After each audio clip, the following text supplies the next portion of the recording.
let's get straight into the big one, and then we'll move on to Arsenal's demolition yesterday, actually. Let's get into the big one straight away. Sim, I know you watched the game. I know you watched the Manchester derby. I'm going to reverse the roles. I'm going to reverse the roles because it's just easier. What was your thoughts on the game? That's it. I went as I kind of predicted. I thought we'd score. Sorry, I was just bringing up the games from yesterday just quickly. Bear with me. Yeah, sorry. I thought we'd score. I fancied us to score, especially at home. But when I saw the formation, I was worried because we've already seen that Amrabat and before Amrabat, Casemiro playing on their own in that pivot role doesn't work. And Amrabat didn't touch the ball really, couldn't get a hold of the game, couldn't dictate the game for the first, for at any point actually. He got hooked off at half-time for Mason Mount. So I don't think we got a foothold in the game. We looked a little bit dangerous in the first 5 to 10 minutes, but other than that, as soon as Rodri, Foden, Grealish, Bernardo Silva especially started getting their foot on the ball and dictating play, we couldn't keep up. It looked very one-sided. Onana pulled off 2 amazing saves. Erling Haaland header. And also, not the penalty, sorry. There was another really good save. Header as well. He headed it. I don't know if it was his own mistake. Haaland headed it. He flapped at it, and Haaland tried to kick it with his foot, and he kind of scraped it away. He headed it and he hit it up in the air. Which was a bit of a weird one, and then the ball, as the ball was coming down, he actually got to it before Haaland did and was able to recover it. Obviously, the penalty was a penalty. I think it's harsh, but I'm not going to moan at VAR or the referees or anything for that. I think it's a bit harsh, but it's a penalty at the end of the day. We have to get into that though, Chris. This is what I'm trying to say. We just briefly, because we know we're on the short time, but that is soft. I get it. It's soft. Man. And I think, especially on Derby Day, you give it is a foul. You said it last week about Derby Day with regards to Michael Keane's penalty. You said that it's harsh. Oh no, Ashley Young, sorry, red card. You said it's Derby Day, blood's running. But you just give a bit more extra leeway, especially on Derby days. That's what I personally think. But I get it. It is a penalty. It is the softest penalty, but and Rodri, he's Spanish, he's gonna flip in, exaggerate it, but yeah. What can you do? That's exactly what you expect. Look, at the end of the day, Rasmus lost his man.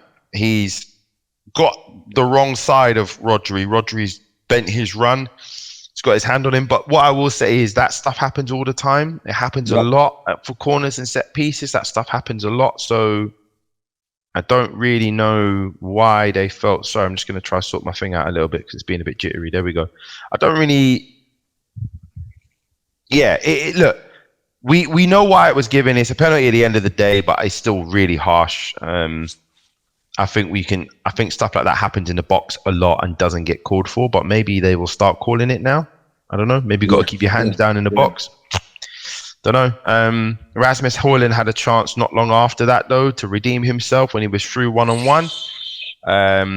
Lost his balance a little bit, and maybe that's the difference in where he needs to get to. Maybe those are the things he can improve on. Can he take the shot a bit earlier? I don't know. That's what you paid for, though, isn't it? Potential. Yeah. He's still raw, innit? So let's give the kid a chance, man. I don't want to criticize him too much. It was a hard chance. What I mean by that is he's running at full pace. He's got 2 defenders behind him. I think his only option would have been to take the shot a bit earlier, but then he could have been criticized. Roy Keane did say another option, though. He said that what I would have tried to should have made contact with Ederson and gone down. And gone down. I think he should have done that, to be fair. I know we don't encourage cheating on this show at all, on this podcast. But in those are the margins. Listen, we call it the dark arts of football. This is football at the end of the day. This is football. It's high level football. So I played yesterday, as you know, and we won it was 0-0. Our striker won a penalty. It was a bit of a 5 minutes of madness. Literally, he's given them, the referee, a penalty. This is my game. Giving them a penalty. No one understood why. Not the other team, not our team. Penalty there. Our keeper saves it. Literally smashes the ball up the field. So 5 seconds later, it bounces awkwardly. Defender doesn't clear it. Keeper comes out. Our striker manages to get himself in front or between the player. He gets round the defender, in between the keeper and the ball. Keeper makes contact with him, go down, penalty. So literally one end to the other. And it's like, is it a penalty? Did he go down soft? Yeah, but that's the difference between getting no points and 3 points, isn't it? We actually went on to win. We scored a few more goals, thankfully enough. But the point is that changed the game. We scored again after that quite quickly, and then the third came quite quickly. You can see their heads just dropped after that, because after winning a penalty and not scoring, and then conceding a penalty and going behind in the space of 1 minute, you're mentally, you're mad. You get it messed up. So Rasmus Højlund maybe could have gone down. It's a tricky one. It's a game of fine margins, isn't it? I just overall, I think it went the way I expected. I thought we'd score. In my head, I predicted 2-1 win to City. So not to score is quite disappointing. We didn't really create too much, and that's a huge problem in the team at the moment. Rashford's obviously not scoring. Højlund's not scoring. Bruno's not scoring. We've got a massive problem with scoring goals. And our defense, again, is also a problem. Onana played much better today, but we're starting the biggest game of the season, Manchester Derby, with Harry Maguire and Johnny Evans at the back. And Lindelof at left back. We've got 3 recognised left backs at the club, and we can't play any of them. Malacia, Luke Shaw, Reguilon, and none of them are fit. And there's huge issues, Sim. There's massive problems. I've been saying it for a long time. The club's a mess. And when I say the club's a mess, I'm not just talking about the 11 or 16 or 20 players on the pitch. Recruitment's really bad. Medical staff there's massive question marks over the medical staff, why we can't get players fit. Obviously, there's all this talk of Jim Radcliffe coming in, but what's he really going to do with 25%? We're in a mess. I actually left my Man United group. I've got a group chat on my phone I've been in for years. Everyone on there screaming Erik ten Hag out. What did I say though? A couple episodes ago, I said I don't think he'll make it. I think January might be the shopping block for him. I think if he continues this type of form, and unfortunately, yes, we can blame him to an extent because some of the signings are his signings. But as you said, Chris, you're a Man United fan through and through, so you know that real underneath problems that's going on in the club. So I feel like, as I said, I don't want to bring up, it's bigger than what's going on the pitch. I feel like, as I said, Man United are in a sunken place, and I just feel like it's, as an Arsenal supporter, don't get twisted, I see a bit of pleasure, but I do feel sorry for you, because I think, when are we going to get this rivalry back? Like, you know what I'm saying? When both listen, don't get me wrong. I'll be honest with you. I don't really have that much banter with Arsenal fans. Like, I know some people have massive banter with Arsenal fans because there are some Arsenal fans which are nuts. Yeah, deluded. United fans are nuts as well. But I don't really have massive banter. I love the 90s and the rivalry between United and Wenger. I loved it. It was definitely my era. But when Arsenal were languishing towards the last few years of Wenger, when Arteta first took over, and Arsenal were finishing 7th and 8th, playing bad football, whatever, I wasn't really getting anything out of it. I wasn't happy and I wasn't sad. I was just like, and now you're doing really, really well. Again, I'm not super jealous of you guys, to be fair. I think this is where you should be.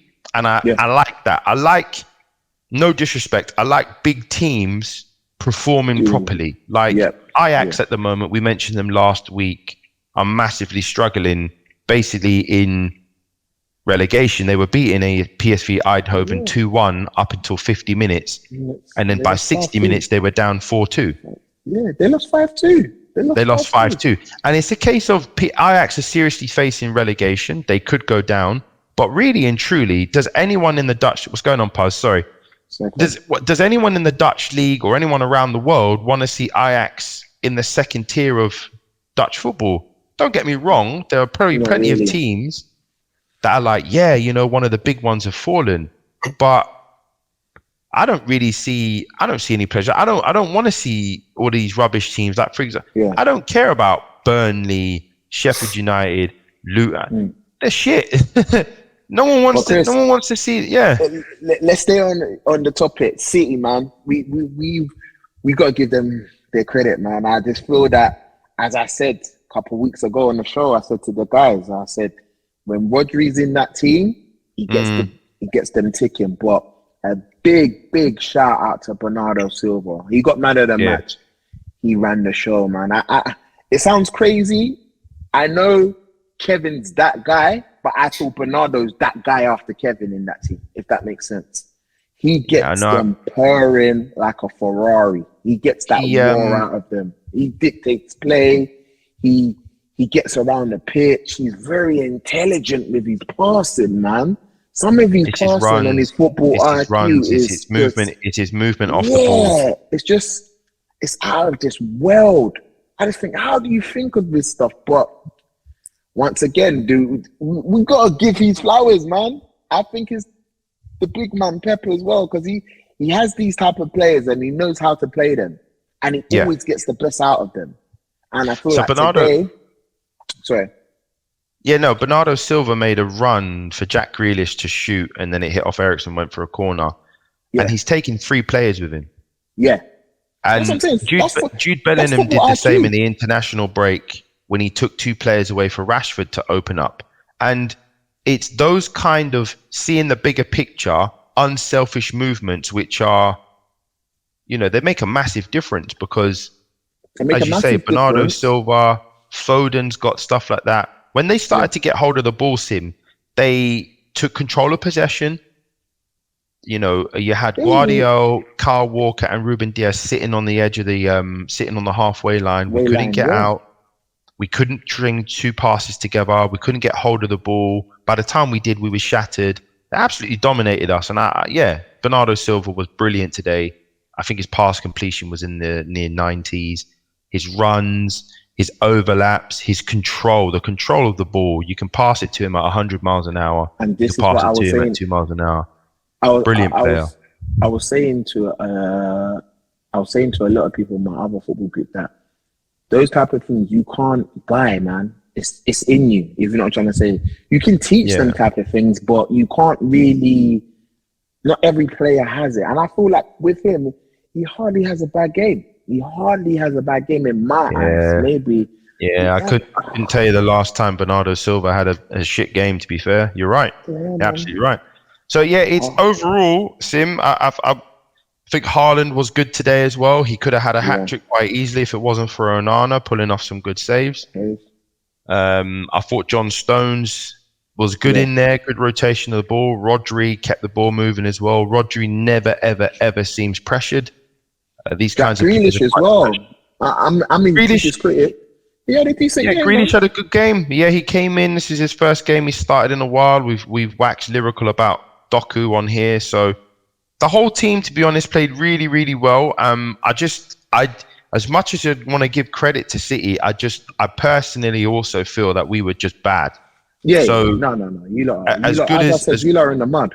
As good as City were, we really didn't lay a glove on them. We really couldn't impose ourselves. I thought we were terrible today, and a lot of criticism. I'll say this, and then we can move on unless there's something else, or we can get Puz's view as well. I think Erik ten Hag's in a lot of trouble. Yeah. I'm not Erik ten Hag out, but even the people in my group, or I was in, are. And the media now have been jumping on this bandwagon for a while now. At the end of the day, when the results are bad, the manager usually gets the job. All I'll say is this, as we're the ones streaming, what's it going to do? If we sack Erik ten Hag now, we sack him, what's it going to do? Who are we going to bring in? And what's going to change? We might be able to bring in someone like an Ole Gunnar Solskjaer or someone else who'd be able to go on a bit of a run, but we know that we'll be back here in a year's time.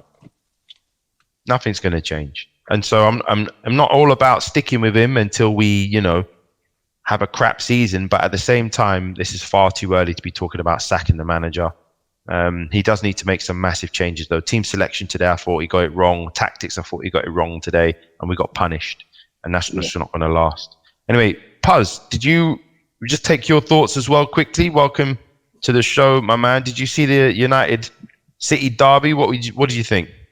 I caught a glimpse of it. I was out and about, but I saw every goal. And as you said, I just agree with everything you said. I didn't expect anything else but a 3-4-0 win. You guys I have thought we'd injuries. score. I thought we'd get a goal. Nah, I didn't see that. Seeing the lineup, I didn't see that. Right, that's not even a disrespectful finish. I just didn't see where the goals were coming from. I didn't see the creativity in the team. I don't see any link-up players like Maddison in that team. Eriksen is, way past his best. I'm sure Regulon came on, didn't he? Yeah, 71 minutes. Regulon came on. But like I said, you guys have injuries. The team's not right. The setup wasn't right. I wouldn't blame the injuries, Puz, too much. We've got a few injuries in defense. No. I'm just literally going through what I think, is causing everything. As you said, Ten Hag's job is it's on the line. I can't tell you what you guys need to do. I genuinely can't tell you what you guys need to do. I don't think his job's on the line. I would say go for a different approach. He either has to change the way he's coaching or. But to be fair, he had a good season last season, so it's a weird one. To be honest with you, really reacting to. I was just about to say that. I'm glad you went on to that line. I feel like that Sancho thing has caused a bigger issue than what they're letting out, especially when the news that keeps on coming out about he's training by himself, he's not allowed to do this, not allowed to do that. Now they're trying to paint him in a good light, the media anyway. Not necessarily in a good light, but it's like, you're treating this guy like this. This is what's going to happen. And as I said a couple of pods ago, I feel like that situation has really affected the team. It's divided the team into two.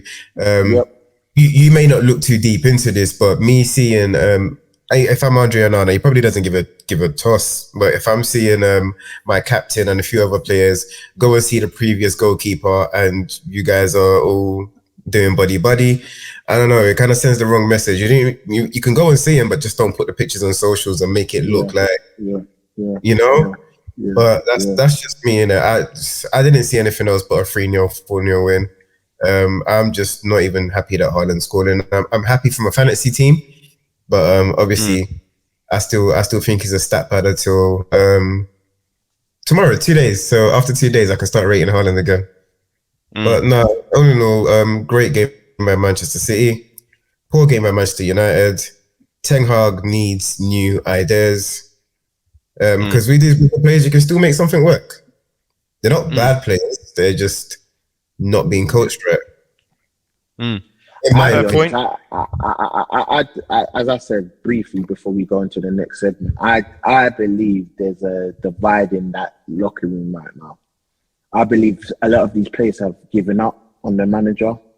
And as I said, this is why I put it out a couple of pods ago. I believe his job, wouldn't say on the line, but I wouldn't be surprised if they let him go after the winter break. I won't be surprised in the new year if they let him go. It's a fair statement, Sim.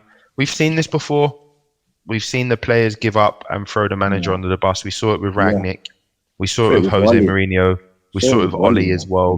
It's the same players. And although Erik ten Hag's brought in a lot of those players, Casemiro, Antony, Onana, Mount, Amrabat, we've still got the same players there. Yeah. As you guys have said. Yeah. Same mentality, innit? If we get rid of him, which if things continue will likely happen, where it frustrates me and lots of people, not yourselves, but other Manchester United fans saying Erik ten Hag out, is because what's gonna change in the summer? Just one example. Harry Maguire was up for sale. Scott McTominay was up for sale. Donny van de Beek was up for sale. Jadon Sancho was actually up for sale. Saudi Arabia came in for him in the last minute. And now these guys are starting games. That doesn't happen at Liverpool. That doesn't happen at Arsenal. That doesn't happen at Newcastle. It doesn't happen at City. So it doesn't matter who you're going to bring. You can bring Pep Guardiola into this team. He'll still have Martial. And the club won't sell him. if he doesn't like, for example, Bruno Fernandes, which I don't think Bruno Fernandes is a Pep player, by the way, but if Pep comes in, takes Bruno out the team, drops his captaincy, do you really think the club will get rid of him? No. Nope. He's on 270 grand. He's the captain of the team, and he's got 3 years on his contract. So that's my point. So there's no, in my opinion, I agree with both of you. The club's an absolute mess, and the result is inevitable. Let's move on then.